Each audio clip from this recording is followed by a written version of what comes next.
Reka nongere mbasuhuze kandi mbashimire inshuti bakunzi ba HPTV Rwanda kuko kwa natwe hano tuhatambutsa ibiganiro byiza mu bisata bigiye bitandukanye, amakuru agezweho ndetse n'inkuru zicukumbuye masaha atandukanye y'umunsi ndetse no mu bihe bitandukanye. Nge nitwa Ruben Masengesho, bazaniye amakuru agezweho yo muri iki gitondo. Ndaza kugaruka ku nkuru zikuvuga mu Rwanda ndetse no hanze yarwo. Ndaza guhera mu karere ka Rwamagana babwire ko hari ukekwaho kwica umugore we amukubise ikibando mu mutwe. Ndaza no kujya mu majyaruguru mu karere ka Gakenke mbabwire ko umwarimu kuri GS ku Mubuga yafashwe yibye ihene n'intama. Mu karere ka Rulindo hari kuvuga inkuru y'umuturage utunze amapingu, no kubera icyo yatunze yayakuye he. Ndaza no kujya hanze y'u Rwanda mbabwire ko muri Repubulika ya Demokarasi ya Kongo abasirikare bahunze urugamba rwo muri Kivu y'Amajyepfo bafatiwe mu mabandi. Tukiri muri kino gihugu kandi ndaza kubabwira ko ingabo z'iki gihugu FARDC na Wazalendo zavuye mu bice bya Nkingwe na Maremo. Naho muri Kenya ari kuvuga inkuru y'uko rugeretse hagati ya leta n'abarasta bashaka kwemererwa kunywa urumogi. Ndaza gusoreza ku ntambara ya Leta Zunze Ubumwe za Amerika na Iran babwiye ko Trump yaciye amarenga ko Amerika ishobora kugaba igitero ku butaka bwa Iran. Izi nizo ngingo tugiye kubajyana amakuru yacu ku mwanya utarambiranye, noneho tuze tuyarambura.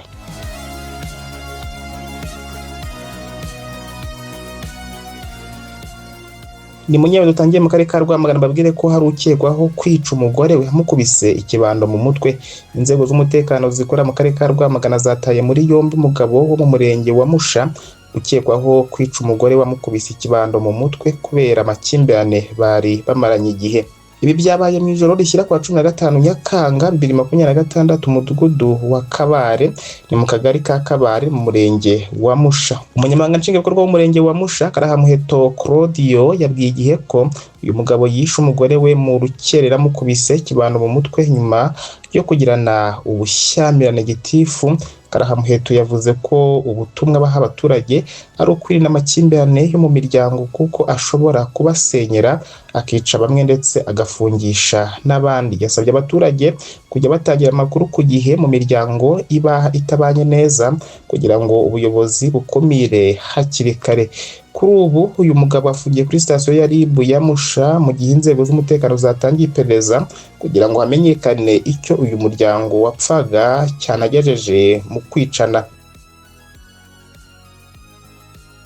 Reka dukomereze mu karere ka Gakenke mbabwire ko umwarimu kuri GS ku Mubuga yafashwe yibye ihene n'intama. Umwarimu ku ishuri ryisumbuye ryo ku Mubuga utuye mu karere ka Gakenke umurenge wa Gakenke akagari ka Buhata umudugudu wa Karambe witwa Uwizigira Marcel Clement yafatanywe amatungo magufi arimo ihene n'intama byari byibwe abaturage. Amakuru yizewe byiza yamenye nuko Uwizigira w'imyaka 35 ubuyobozi bwari bufite amakuru ntakuka ko akorana n'abajura biba amatungo magufi akabagirwa iwe bagatwara inyama, ndetse ko nayo yafashwe yaragiye kuhabagirwa aho ngaho iwe.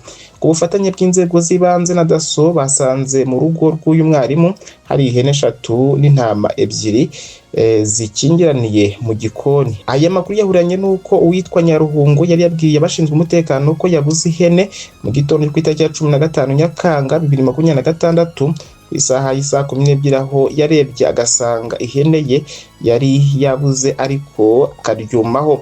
Aya makuru avuga ko intama 3 nazo haje uwitwa Habumugisha agasanga arize yari yarabuze ku itariki ya 4 Nyakanga 2026. Ihene 2 zari zitarabona nyirazo witwa Nyirantanyurwa Rora wavuze ko yaramaze ibyumweru 2 nawe yarazibuze. Uyu Uwizigira yemereye inzego z'ibanze ko ayo matungo abajura bayamuzaniraga akayagura nabo bajura. Kuri ubu amatungo 6 yasubijwe ba nyirayo basabwa kujya utanga ikirego kuri RIB ishami rya Gakenke mu gihe ukekwa ari gushyikirizwe polisi. Reka dukomeze mu karere ka Rulindo aho hari umuturage utunze ngamapingu.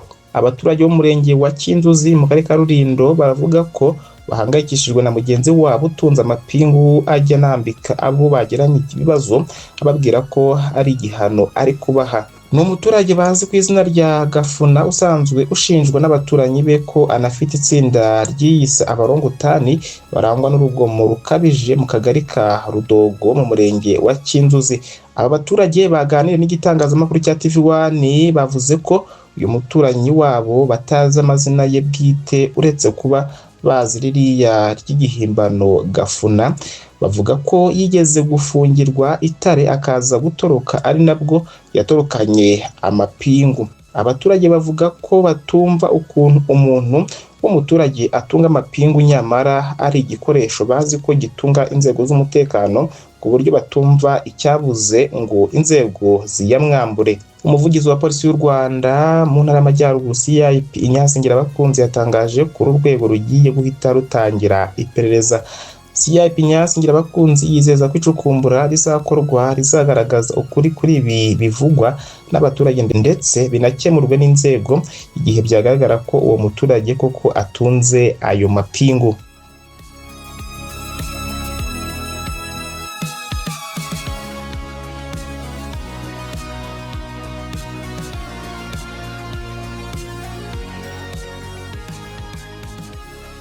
Reka dukomereze hanze y'u Rwanda mbabwire ko muri Repubulika ya Demokarasi ya Kongo abasirikare bahunze urugamba rwo muri Kivu y'Amajyepfo bafatiwe mu mabandi. Igisirikare cya Repubulika ya Demokarasi ya Kongo cyatangaje ko cyafunze abasirikare benshi baherutse guhunga urugamba rwabereye mu bice bikikije Minembwe mu ntara ya Kivu y'Amajyepfo berekeza mu mujyi wa Kalemi mu ntara ya Tanganyika. Umuvugizi w'ingabo za RDC muri Tanganyika Sergeant Aristote Chitamba yatangaje ko aba basirikare basize bagenzi babo ku rugamba nabo yise abacengezi bafashwe ku gicamunsi cyo kuwa 13 Nyakanga 2026. Bamwe muri abasirikare bafashwe bambaye impuzankano y'ingabo za RDC, abandi bambaye imyambaro ya gisivili. Mbere yo kwinjizwa muri gereza babanje kwicazwa hasi bahabwa ubutumwa n'ubuyobozi bw'igisirikare.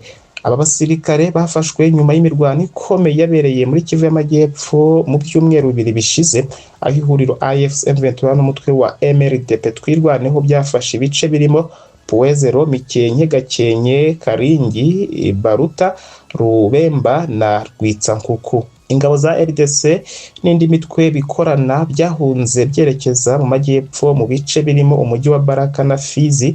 Bamwe mu basirikare bafashe icyemezo cyo kudasubira ku rugamba bakomeza urugendo berekeza muri Kalemi kure yahaberaga imirwano. Urugendo rwo guhungira muri Kalemi rwaherukaga mu ntangiriro z'ukwezi k'Ukuboza 2025 ubwo AFC M23 yafataga ibice byinshi byo muri teritwari ya Uvira birimo umujyi wa Uvira.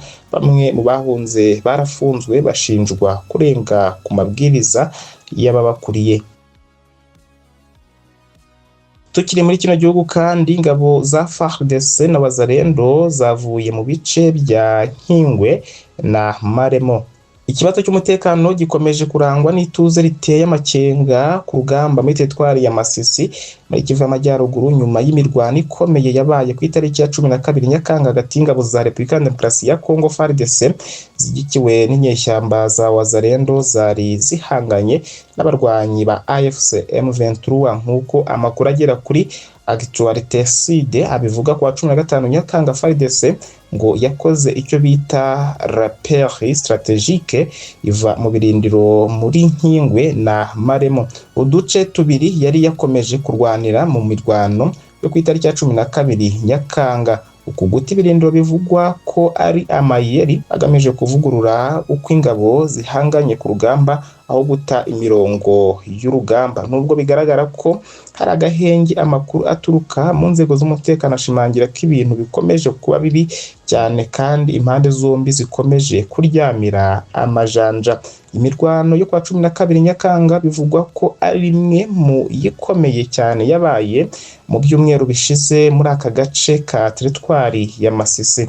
Ingabo za FARDC n'abafatanyabikorwa bazo bari batangaje ko basubije inyuma igitero cya AFC M23 kandi ko bongera kwigarurira ibindiro bimwe na bimwe cyane cyane muri Nkingwe na Maremo.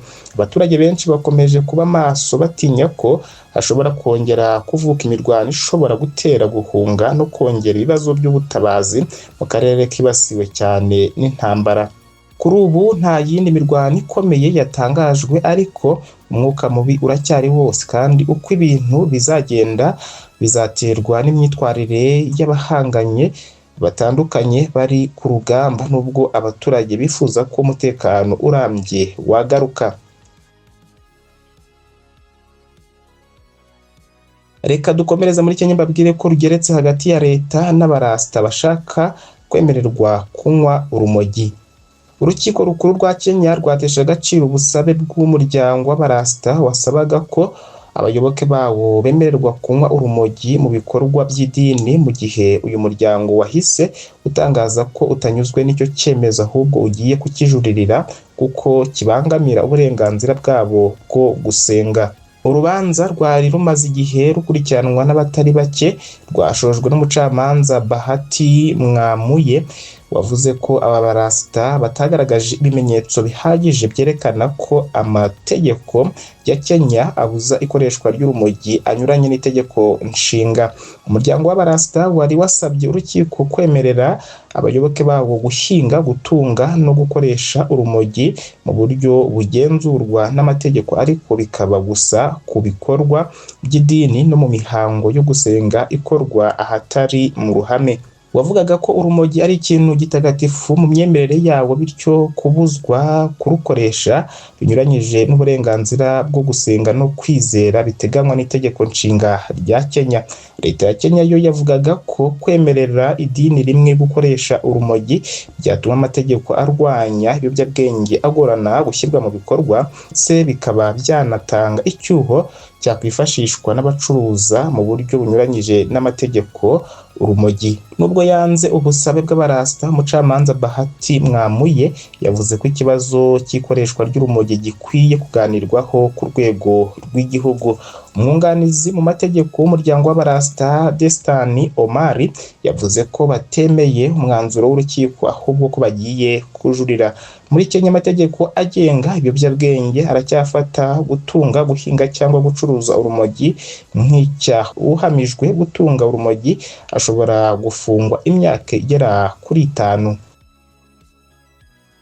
Reka dusoreze ku ntambara ya Leta Zunze Ubumwe za Amerika na Iran, aho Trump yaciye amarenga ko Amerika ishobora kugaba igitero ku butaka bwa Iran. Perezida wa Leta Zunze Ubumwe za Amerika Donald Trump yaciye amarenga ko igitero cyo ku butaka bwa Iran gishobora kubaho, ariko agaragaza ko icyo gikorwa kidashobora gukorwa n'ingabo za Amerika gusa, ahubwo ko cyaba gikozwe n'abafatanyabikorwa bayo. Trump yabigarutseho mu kiganiro yagiranye na Fox News ku wa kabiri, aho yavuze ko adahakana ko hashobora kubaho igikorwa cya gisirikare cyo ku butaka bwa Iran mu gihe yaba abona ko ari ngombwa.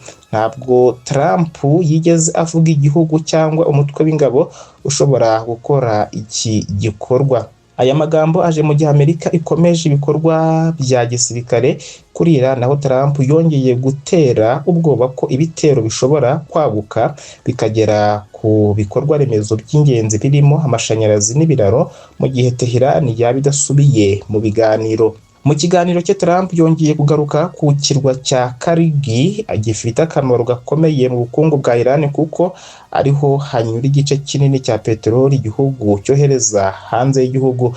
Iki kirwa giherereye mu nyanja hafi kilometero 25 uvuye ku nkombe za Iran, kikaba gicishwaho hafi 90% bya peteroli Iran yohereza mu mahanga. Trump yavuze ko niba Iran idahinduye imyitwarire yayo, Amerika ishobora gufata iki kirwa nyuma yo kugabanya ubushobozi bw'ingabo za Iran.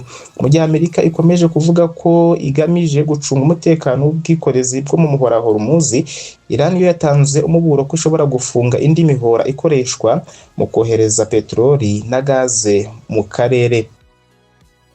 Nshuti bakunzi ba HP TV Rwanda, naho dusoje amakuru yaragezweho, tubashimira ko mwari muri kumwe natwe. Nge nitwa Ruben Masengesho, mukomeze mubane natwe hano. Uyu munsi mugire ibihe byiza kandi muhahe muronke.